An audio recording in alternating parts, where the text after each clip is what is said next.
Hey everyone, welcome back to my channel. Sorry if you can hear, I got a white noise machine and it's right outside of my door, and if you can hear it, I apologize.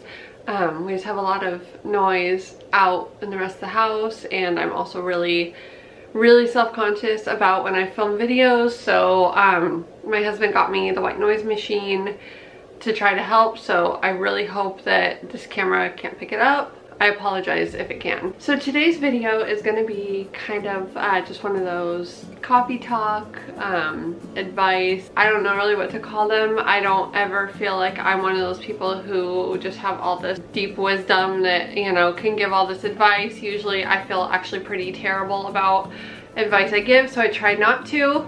I do like doing these videos, and so today's video is going to be just one that I've been wanting to do for a long time. It's about being an introvert. I know that there's just kind of a big stigma that goes along with being an introvert, and so I'm just gonna kind of share my story and kind of give some, you know, give some advice and some kind of facts that I've learned that to kind of help me along the way, and to kind of, I guess, show that being an introvert is not necessarily a bad thing.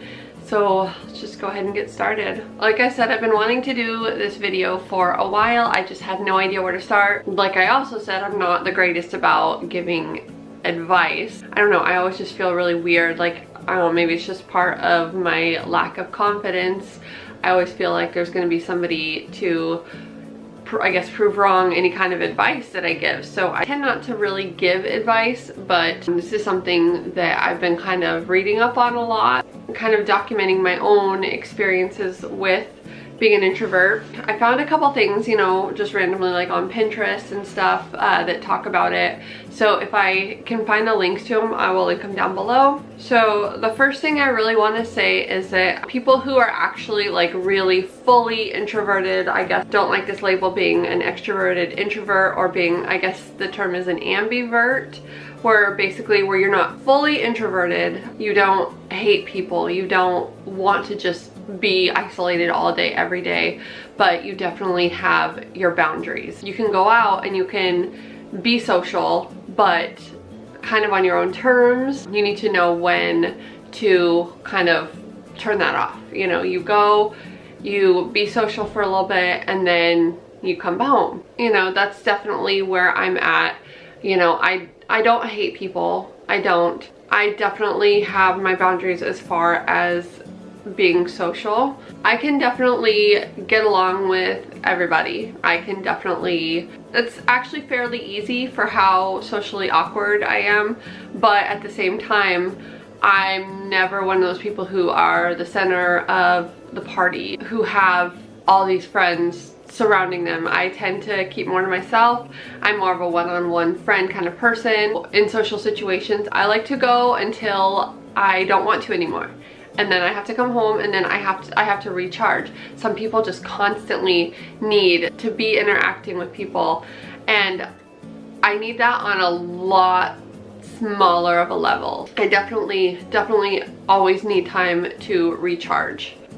And then another thing about being an introvert is that I guess with people with more extroverted personalities tend to just kind of shoot from the hip a little bit more. They tend to have less of a filter. I'm very much the type to think before I speak. I don't know if it's just part of my personality.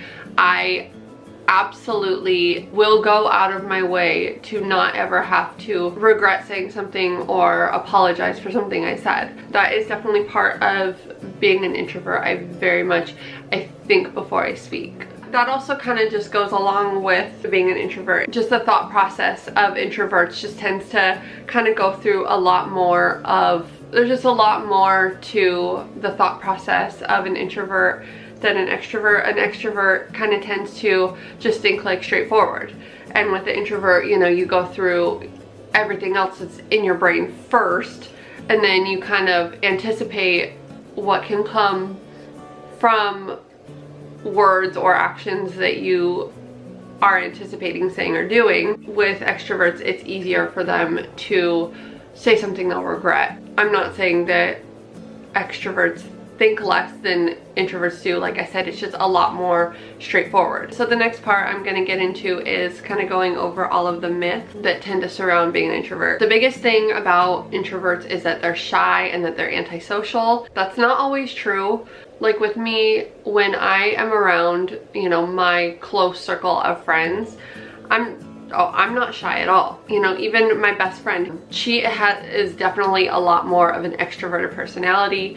She is the type that, you know, is the life of the party when we are in a social situation. She's the one that's dragging me out to do things all the time. She even comments on how easily I can just chat with people, like when we're at work. The whole being antisocial and being shy is not always the case being an introvert.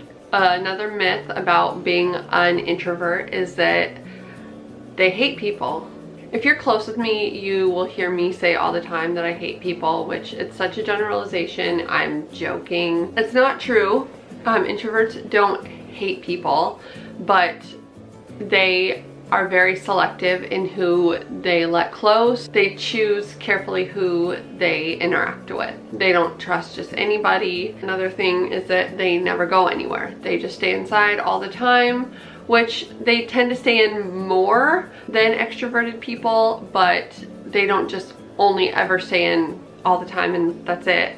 Like what I like to do, I like to go, I like to be social, and then I like to come home. Introverts just have boundaries. This is one that I've actually gotten into a conversation with somebody very close to me about very recently. Introverts can change and become extroverts.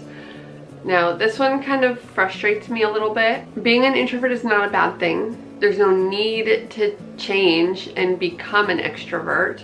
There are great qualities about being an extrovert, but if you're an introvert, then you're an introvert. Like I said, I had a conversation with somebody very close to me about that, and it really upset me. That person felt like I needed to change that part of my personality. And like I said, I didn't choose this.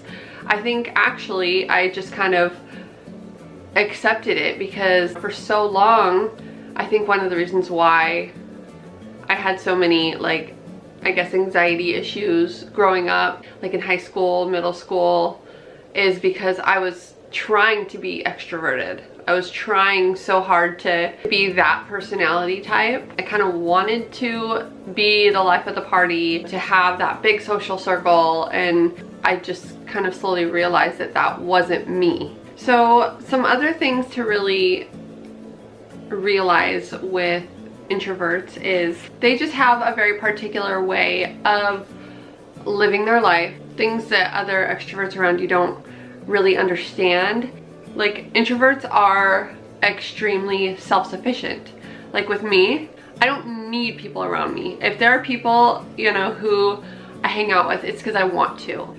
I don't ever need to have somebody to keep me entertained or anything like that. I am perfectly fine hanging out by myself. There are a lot of situations where I would prefer that. You know, that just goes along with the, you know, hating people. It's not that introverts hate people, it's that they don't need to have them to feel emotionally validated or anything like that. I guess that can be kind of a good thing and a bad thing. It tends to make it easier to kind of detach from relationships, whether it be a romantic relationship or a friendship or family. It is just a part of who they are. A very, very big thing that I've been having to deal with is plans. Introverts, you know, definitely they're more planners. Extroverts tend to be more spontaneous. They definitely fly by the seat of their pants, and that's okay for them. But with introverts, a lot of times they prefer to plan. I know with me for sure, I am definitely a planner. I like to have, you know, everything kind of mapped out, an outline of everything from A to Z. Doesn't mean it always works out that way, but that is definitely how I like to go into something. That kind of goes along with the thinking before you speak, you know. Introverts have to plan out and anticipate what they're gonna say and what the other person's gonna say, or what the other person's gonna do tends to run along the same lines of actually making plans. That's a big thing for me. And then also plans to do absolutely nothing are still plans. Like I said, this has been a big issue with me and a lot of people in my life. There are times where it's been a long week, you know, it's Friday, and sometimes I just want to get in my sweats and I just want to hang out at home and do nothing. That's still plans. And so I've had people be like, oh no, well you're not doing anything anyway, let's do this. No, I still had plans. They were just to do nothing. That's been kind of a big issue with people around me sometimes, but I guess I just need to stress that plans to do nothing are still plans, and that needs to be okay. And then also changes in plans. Like I said, I'm a planner. I like to have everything all mapped out of what's gonna happen this day, this time, and any upsets in those plans, they tend to cause a lot of anxiety. I know with me for sure. Introverts, they like to know what's gonna happen and when. It kind of works in an opposite way, I guess, when there are changes in plans. It actually sounds kind of terrible, but anytime I have plans to do something, I'll have something planned and it'll be like weeks out or something, and there are times where if it's a situation I know I'll be a little uncomfortable in, or if it's like, you know, far away in like a stressful drive, something like that, I'll get a lot of anxiety all the way up until the event. And anytime there's events like that end up getting canceled, it's actually like I said, it sounds terrible, but it's a little bit relieving. And I've seen so many memes about that I know that I'm not the only one that feels that way. Alright, so I hope you enjoyed this video on being an introvert and what it means and why it's not such a bad thing. I like making these kind of videos. Like I said, I wish I just had more life advice to give, because I like just sitting down and filming these kind of videos where I just share experiences like this. So thank you for watching. Go ahead and give this video a thumbs up if you like it. Go ahead and subscribe to my channel if you like it, and thank you for watching, and I will see you in my next video. Bye.